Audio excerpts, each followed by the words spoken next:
আসসালামু আলাইকুম রহমতুল্লাহি ওবরকাতুহু। সম্মানিত দর্শক, ডক্টর মোহাম্মদ ইউনূসের পদত্যাগ নিয়ে যে একটা বিরূপ পরিবেশ এবং পরিস্থিতি তৈরি হয়েছিল, ঘটনার ২৪ ঘন্টা যেতে না যেতেই পুরো পরিস্থিতি এখন রিভার্স হয়ে গিয়েছে। যেটিকে আমরা নাটক বলেছিলাম, পুতুল নাচ বলেছিলাম, ঠিক সেটি এখন একটা রীতিমতো থ্রিলার এবং একটি অ্যাকশন মুভিতে পরিণত হয়ে গেছে। এবং সেটা কিভাবে একটু ব্যাখ্যা করলে বুঝতে পারবেন। এই যে ডক্টর মোহাম্মদ ইউনূস বললেন যে তিনি পদত্যাগ করতে পারেন, এই কথা বলার পরে রাতারাতি কিছু পরিবেশ পরিস্থিতি আমরা লক্ষ্য করলাম। অনেকের মুখোশ খুলে গেল। অনেক ব্যক্তি সামাজিক মাধ্যমে এসে আনন্দ প্রকাশ করলেন, উচ্ছ্বাস প্রকাশ করলেন। অনেকে নানা রকম কটূক্তি করলেন। এয়ারপোর্ট বন্ধ, ওখানে যাওয়া যাবে না, আটকাতে হবে, এটা নানা রকম কথাবার্তা। আবার অনেকে ডক্টর মোহাম্মদ ইউনূসের পক্ষ অবলম্বন করে তিনি বলার চেষ্টা করলেন অনেকে যে তাকে আমরা আরও অনেক দিন চাই, ৫ বছর চাই, ৬ বছর চাই। রাজনীতিবিদদেরকে দেখেছি, এক গ্রুপ খেয়েছে, আরেক গ্রুপ খাওয়ার জন্য ওঁত পেতে বসে আছে। তারা ইতিমধ্যেই খাচ্ছে, এটিকে আরও বেশি করে খাওয়ার জন্য ওঁত পেতে বসে আছে। এবং এরকম ঘটনা যখন ঘটছে ঠিক সেই সময়টাতে ১৩,০০০ না ১৪,০০০ কোটি টাকা শেয়ার মার্কেট থেকে উধাও হয়ে গেছে। এবং এটা নিঃসন্দেহে এনসিপির ছেলেরা এই কাজটি করেনি।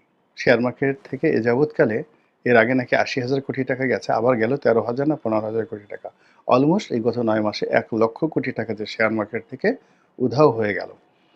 এই ১,০০,০০০ কোটি টাকা মানে আওয়ামী লীগ ১৫ বছরে যদি ১,৫০,০০,০০ কোটি টাকা বা ১,২০,০০০ কোটি টাকা শেয়ার মার্কেট থেকে লুট করে থাকে বা লুট হয়ে থাকে আওয়ামী লীগের জমানাতে, আওয়ামী লীগের কুশীলবদের দ্বারা, ঠিক ৯ মাসে দেখা গেল যে প্রায় ১,০০,০০০ কোটি টাকা সেই আলাদিনের সেই মানে ৪০ মানে যে চোর আছে, আলাদিন এবং ৪০ চোর, সেই ৪০ চোরের সেই চুরির ঘটনাকেও রীতিমতো হার মানিয়েছে।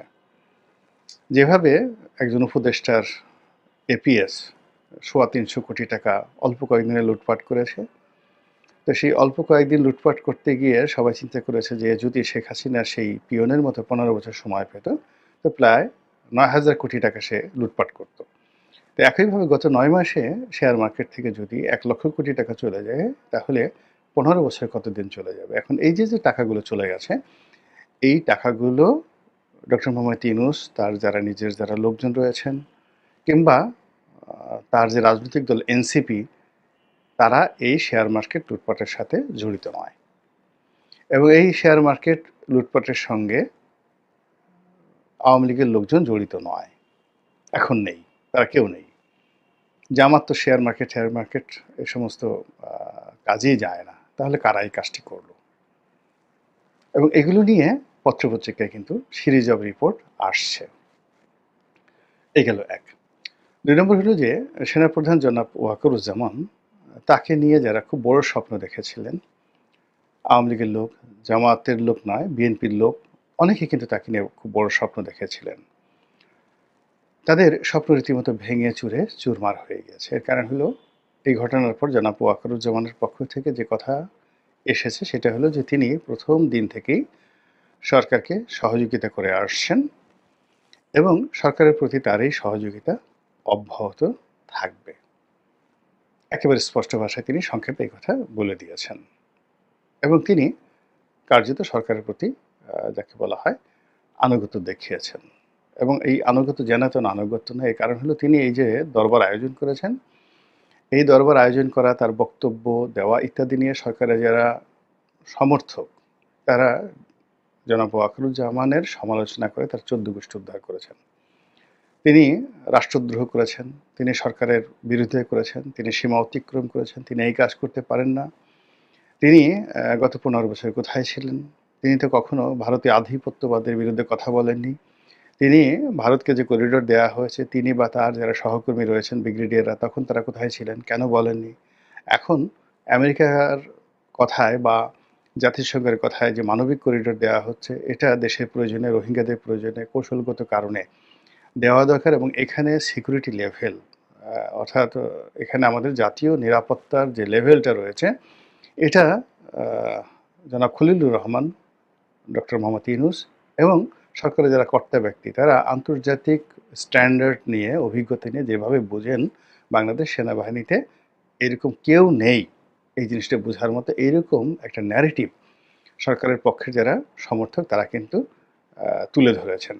এবং যেন-তেন লোক নয়, বাংলাদেশের যে সকল খুব নামকরা অধ্যাপক রয়েছেন, সিকিউরিটি বিশেষজ্ঞ রয়েছেন, তারা বক্তব্য দিয়ে বলেছেন যে এখন সেনাপ্রধান থেকে শুরু করে অন্যান্য যারা রয়েছেন তারা সিকিউরিটি পয়েন্ট অফ ভিউতে জনাব খলিলুর রহমানের যে এক্সপার্টিস রয়েছে সেক্ষেত্রে তার সমকক্ষ তো দূরের কথা, তার ছাত্র হওয়ার মতো যোগ্যতা তাদের নেই। অর্থাৎ এতে করে জনাব ওয়াকারুজ্জামানকে রীতিমতো চ্যালেঞ্জ জানানো হলো, রীতিমতো অপমান করা হলো, লাঞ্ছনা দেওয়া হলো এবং তাকে বলা হলো যে তোমার সাহায্য এবং সহযোগিতা যেটা নিয়ে তুমি গর্ব করো এবং তুমি মনে করো যে তুমি সাহায্য এবং সহযোগিতা উইথড্র করে নিয়ে গেলে এই সরকারের কোনো অস্তিত্ব থাকবে না, সেটাকে আমরা থোড়াই কেয়ার করি। এইভাবে দেশের ভেতরে এবং দেশের বাইরে একটা যাকে বলে বাক যুদ্ধ ক্যান্টনমেন্টের বিরুদ্ধে, ওয়াকারুজ্জামান সাহেবের বিরুদ্ধে গড়ে তোলা হলেও এবং তার প্রেক্ষিতে জনাব ওয়াকার এবং তার যারা লোকজন রয়েছেন কোনো প্রতিক্রিয়া না দেখিয়ে সিম্পলি বললেন যে তারা সরকারকে সমর্থন করেন, অতীতে যেভাবে করেছেন এখনও করেন এবং আগামীতে করবেন। গেল এই পার্ট। দ্বিতীয় যে বিষয়টি সেটি হলো যে সরকার সমর্থক পত্রপত্রিকাগুলো রয়েছে, বুদ্ধিজীবী রয়েছে এবং তাদেরকে আমরা সবাই জানি যে কোন কোন পত্রিকাগুলো কোন কোন ব্যক্তিগুলো যারা সমাজের একটা লেভেলে তারা অবস্থান করছেন এবং এখানে পরস্পর বিরোধী লোকজন তারা সবাই একসঙ্গে একই সুরে ডক্টর মোহাম্মদ ইউনূসকে সমর্থন জানালেন। যেমন ধরুন প্রথম আলোর মতিউর রহমান কিংবা ডেইলি স্টারের মাহফুজ আনাম, তার সঙ্গে আমার দেশের সম্পাদক মাহমুদুর রহমান। অর্থাৎ প্রথম আলোর মাহফুজ মতিউর রহমান আর মাহফুজ আনাম হলো ডেইলি স্টার, এই দুইটি পত্রিকা আর আমার দেশ এদের সম্পর্ক বিপরীত মেরু, দা কুমড়ার। আর ব্যক্তি হিসেবে মাহফুজ আনাম মতিউর রহমানের সঙ্গে মাহমুদুর রহমানের সম্পর্ক অহিনুকুল। আবার যদি ধরেন আপনি পিনাকি ভট্টাচার্য, সরকারের এই মুহূর্তে ডক্টর মোহাম্মদ ইউনূসের সবচেয়ে বড় বান্ধব, তো তার সঙ্গে প্রথম আলোর ডেইলি স্টারের যে সম্পর্ক সেটাও এরকম দাকুমের সম্পর্ক। কিন্তু এইবার এই যে ডক্টর মোহাম্মদ ইউনূস যখন বললেন যে আমি পদত্যাগ করতে পারি, এই কথা যখন ছড়িয়ে পড়লো তখন বিশাল এক নিবেদন